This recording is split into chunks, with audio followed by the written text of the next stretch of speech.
This is our water supply at the shelter. This is pretty cool. I know a lot of people are going to look at this and say, what? That's where you're getting your drinking water? Yes. And this is a good way to do it. I'll put my bag at the end of this pipe, let it fill up, take it back up to camp, filter it, cook some breakfast, and be ready to hit the road or hit the trail. So, talk to y'all in a little bit. Beautiful sunrise this morning. This is going to be a really good day.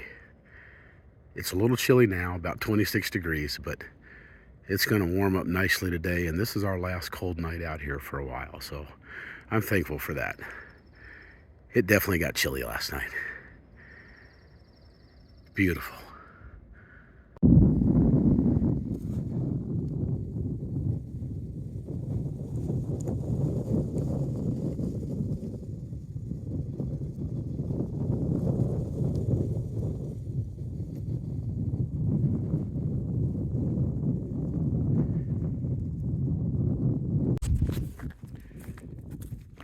All right, good morning, everyone. I've been hiking now for not long, maybe 20 minutes, and had a pretty severe downhill coming out of camp. But it looks like it's leveling off for a moment or two, and then it's going to go back up again.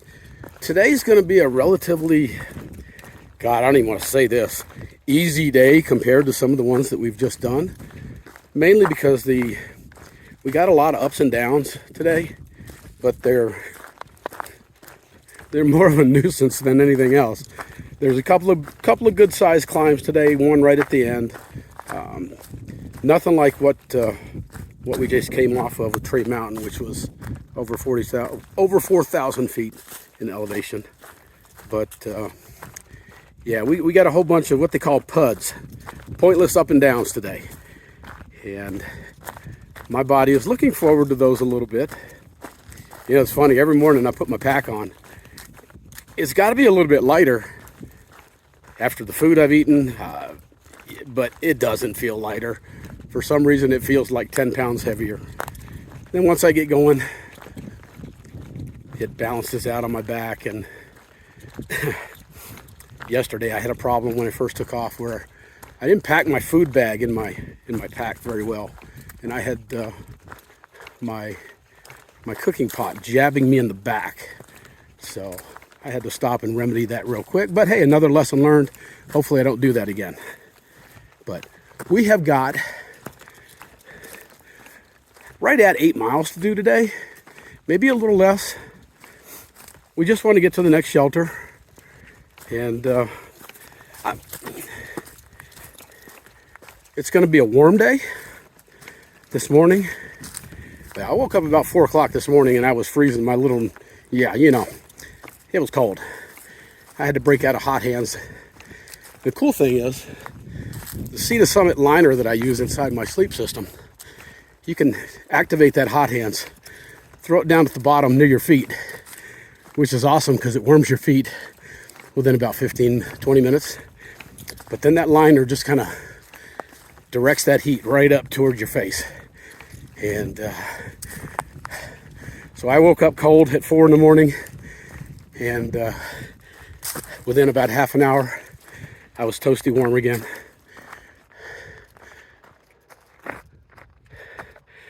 I shouldn't need those hot hands for the foreseeable future. We've got a warming trend coming here for the people back where I live in Kentucky. If you don't already know, the weather you guys get today is pretty much the weather we're going to get tomorrow. So if it's cold, rainy, hot, whatever, you get it first and then we get it the next day. Got a little uphill, get the blood flowing. I can feel the sweat pumping already. I just checked the temperature before I started filming, and it's already up to 42 degrees. So, loving it. I only started out with 2 layers this morning. And I don't think it'll be long before I shed one of those. And I'm hoping by the end of the day, I'm down to shorts and a t-shirt. It's supposed to get up to 60 today. So the only bad thing about shedding all those layers is that those clothing items got to go somewhere. So they go in your pack. And you're still carrying overall the same weight, but it just feels heavier when it goes into your pack.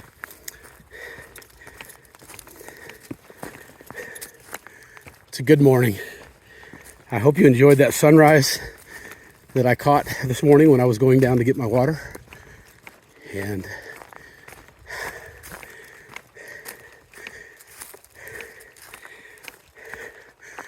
I want to see lots of sunrises. I want to see lots of sunsets. I'm selfish. Well, I guess I'm not selfish because I'm videotaping it all to show everybody, but I want as much joy as I can get out here. And so far, we've had some rainy days, we've had some cold days, we've had some miserable days. This is day 10. And I would say about half of the days I've been out here, there has been some misery. Whether it's from the climb, the descent, the weather. But I'm going to tell you, right now I'm smiling. I'm loving this.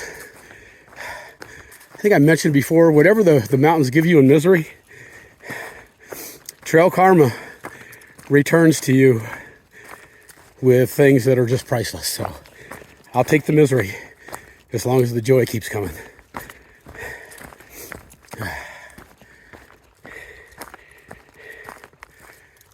All right. Woo, my arm's getting tired. I'm missing my my selfie stick right now, but I'll rest up a bit and I'll come back in a little while. Talk to you in a bit. I spoke too soon this morning. I just came up a really steep uphill. It's not that it was extremely steep. It's just that it was long. Oh my God. It felt like it was never going to end. And then I get a little downhill and now I'm going back uphill again. But I'm sitting here thinking about a conversation I had with my daughter last night. Talking about my best friend in the world, my dog. Give you a little background on my dog. He'll be 12 years old by the time I get back from this trip. And he's a poodle. I don't know why, but I love poodles.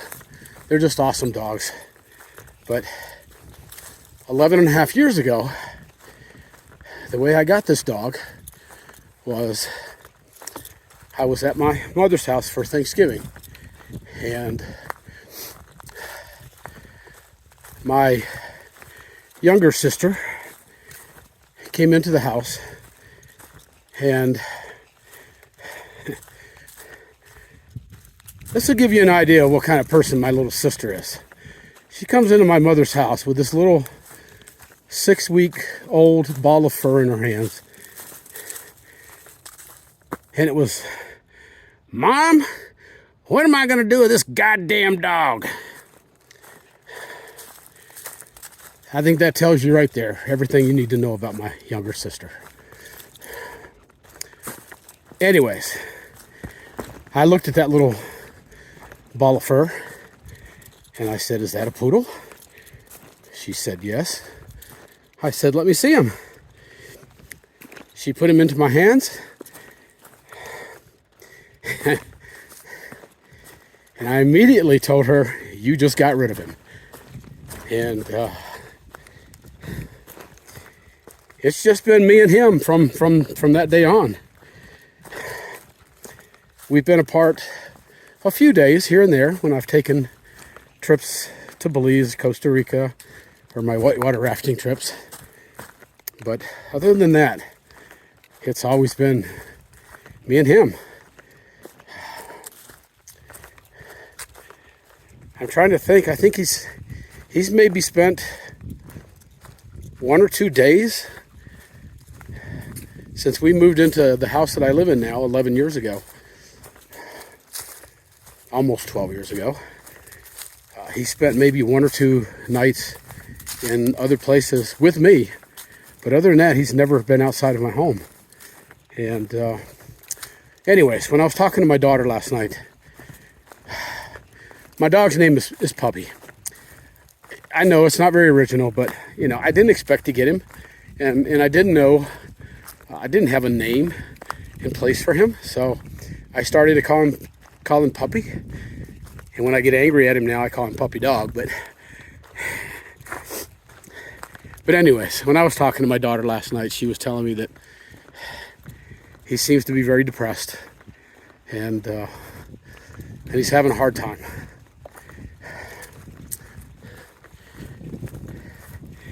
I realized last night, I'll be breathing hard here in a second because I'm going uphill, but I realized last night that there are 2 things that will take me off this trail. One is an injury, and the second is if something happens to my dog.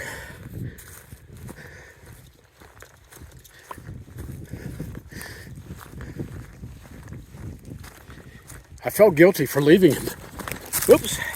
Pay attention, Gary. I felt guilty for leaving him anyways, and now I'm feeling even guiltier.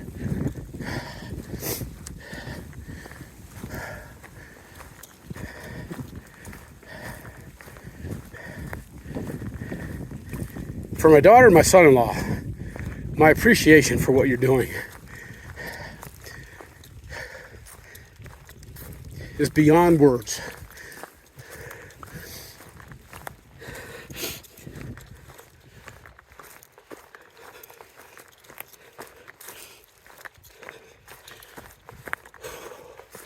Whew. Oh man. Almost to the top.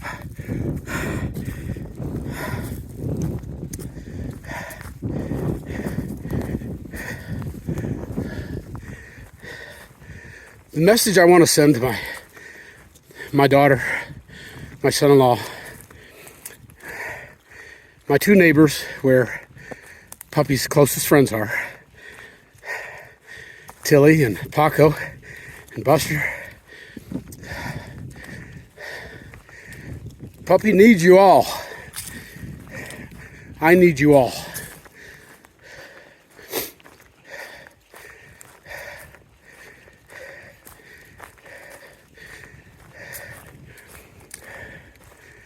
My daughter will understand what I'm about to say, and her husband will too. I felt last night, Julie, like you did when we thought Cannon had gotten out of the apartment.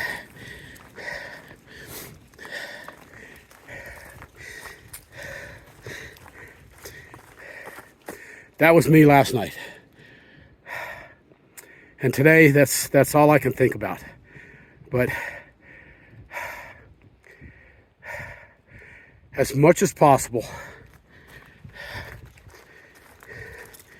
show him that same kind of love that you show your cats and the people you love, because Puppy's not a dog.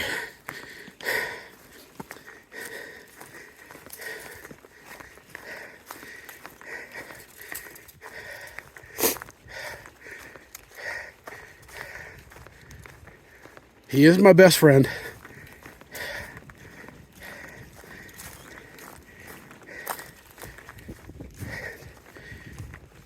And I don't want that to be the reason I have to come off the trail.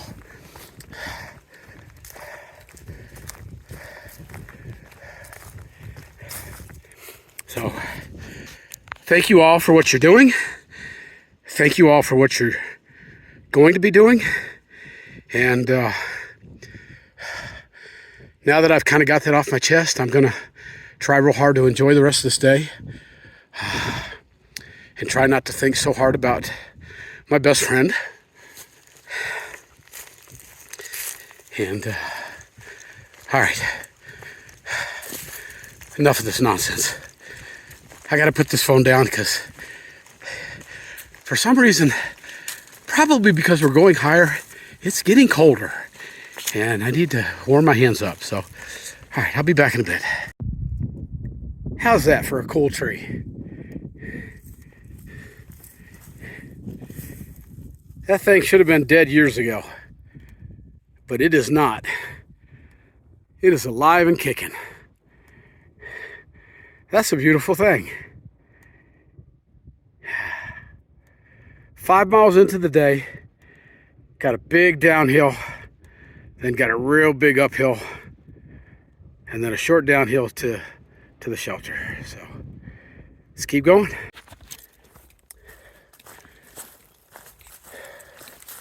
Just stopped to have lunch.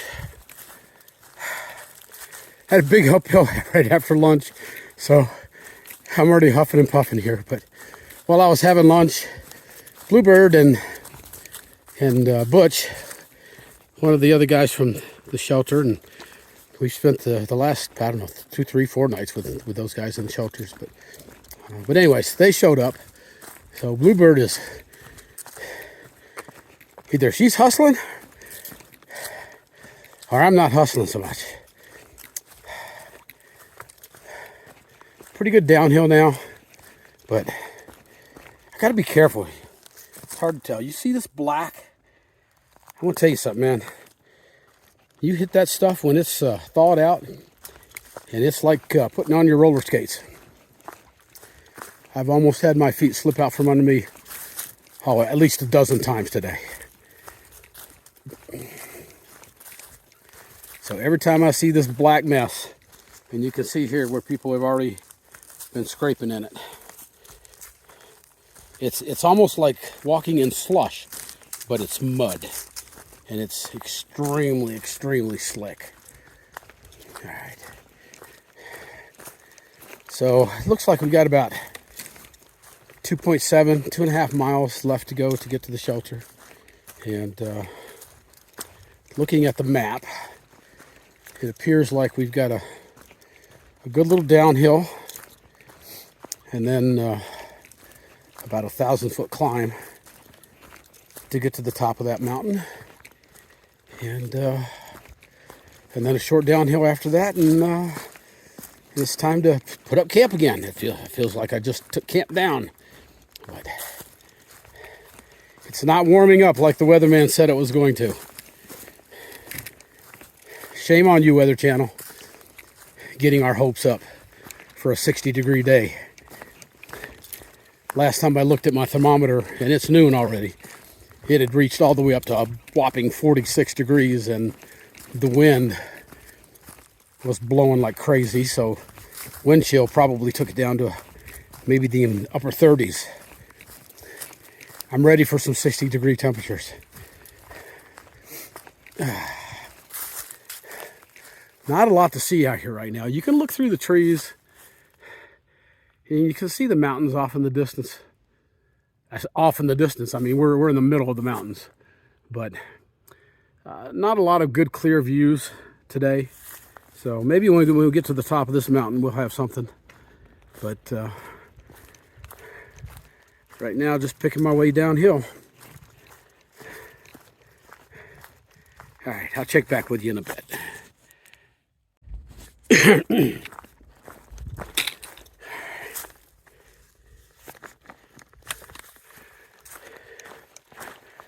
All right.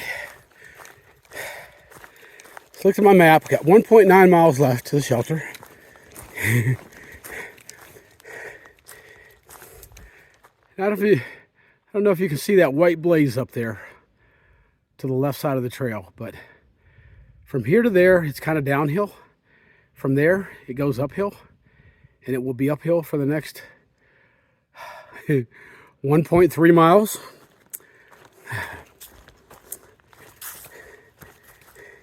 Yeehaw.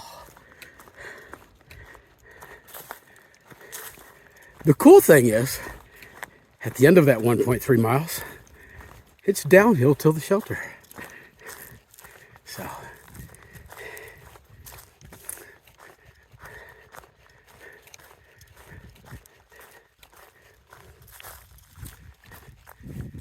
this is where I need that music in my video.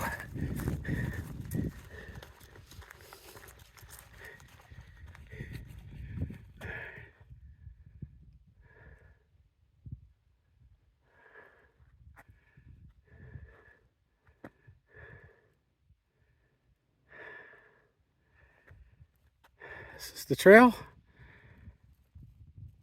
That's where I'm going. All right, I'm not even going to mess with this one. I need my trekking poles. I'll see you at the top. All right, I'm about halfway up this mountain. It's kicking my butt. All right, I'm level right now. Let me move it to where I'm going. Well, that doesn't look so bad, does it? Oh, but that's where we're going. Up, up, up, and away. Let's get back down to level. Turn slowly so I don't get anybody dizzy. And then down, down, down, down, down. It's way down. Whew. All right, break's over. Oh, God, folks, look at that. Finally got to the top of this mountain. Woo!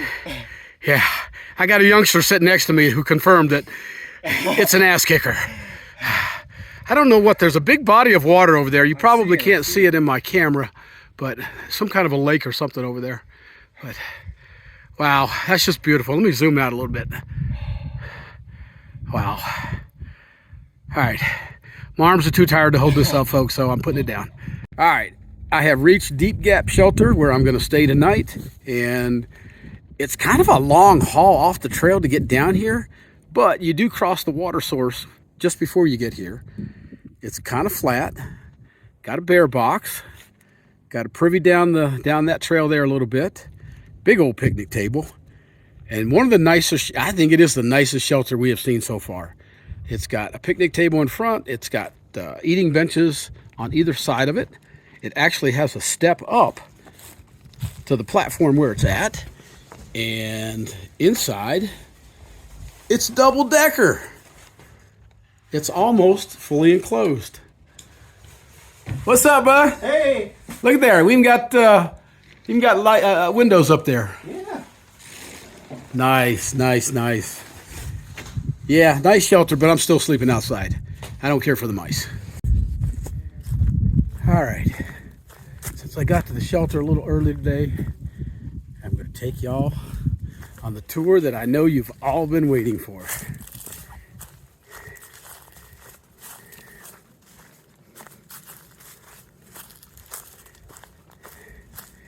Now, based on the condition of this shelter, which was by far the best shelter I've seen on the trail so far, I suspect that this privy is going to be in pretty good condition compared to the other ones that we've had. We're about to find out. Looks pretty good on the outside. Now, but I can tell you already, it's a good thing that that you don't have smell-o-vision on here, because I can already smell the privy. And I'm not going to show you anything gross, but just to give you an idea. There we go. Back it off a little bit. Yeah, this looks like it's maintained pretty well. But that's the business end of it.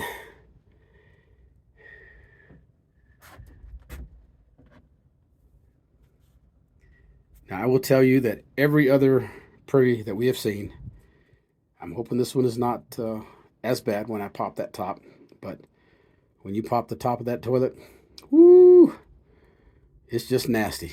It's been really, really difficult for me to sit my butt on this thing, but let's see what we can do.